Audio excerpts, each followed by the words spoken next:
నాట్యం చేసే నెమలి. ఒక హరితమైన అడవిలో పరి అనే అందమైన నెమలి జీవించేది. అతని ఈకలు నీలం, ఆకుపచ్చ రంగులతో మెరిసిపోయేవి. అతను తన రెక్కలను విప్పి నాట్యం చేస్తే అడవి జంతువులంతా మంత్రముగ్ధులై చూడేసేవారు. పరి తన అందాన్ని చూసి గర్వపడేవాడు. నా అందమే నన్ను ప్రత్యేకంగా మారుస్తుంది అని అతను నమ్మాడు. ఒకరోజు భీకరమైన తుఫాను అడవిని కుదిపేసింది. గాలులు బలంగా వీచాయి. వర్షం ఉగ్రరూపం దాల్చింది. తుఫాను ముగిసిన తర్వాత పరి తనను చూసి షాక్ అయ్యాడు. అతని అందమైన ఈకలు చాలా వరకు ఊడిపోయాయి. ఇప్పుడు నేను ఎలా నాట్యం చేస్తాను అని పరి విచారంతో అనుకున్నాడు.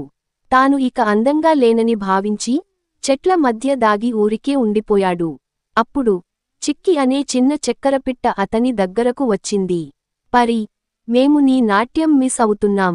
రా, మళ్ళీ నాట్యం చేద్దాం అని ఆమె ముద్దుగా పలికింది. నేను ఇక అందంగా లేను అని పరి బాధగా అన్నాడు. అందుకు చిక్కి చిరునవ్వుతో, మేము నీ అందాన్ని చూసేందుకే నీ నాట్యం చూసేవామా అని అడిగింది. అదే సమయంలో మిగతా జంతువులంతా అక్కడికి వచ్చాయి. పరి, నీ నాట్యం మాకు ఆనందాన్ని ఇస్తుంది అని ఒక పండు ఏనుగు అన్నది. అది నీ ఈకల వల్ల కాదు, నీ హృదయం సంతోషంగా ఉండి నాట్యం చేసే తీరు వల్ల.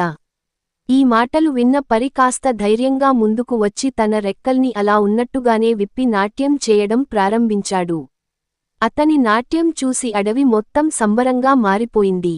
ఆ రోజు పరి ఒక గొప్ప విషయాన్ని తెలుసుకున్నాడు. అందం అనేది మన రూపంలో కాదు, మన ఆత్మవిశ్వాసం, మంచి మనసు, మనం ఇతరులకు ఇస్తున్న ఆనందంలో ఉంటుంది.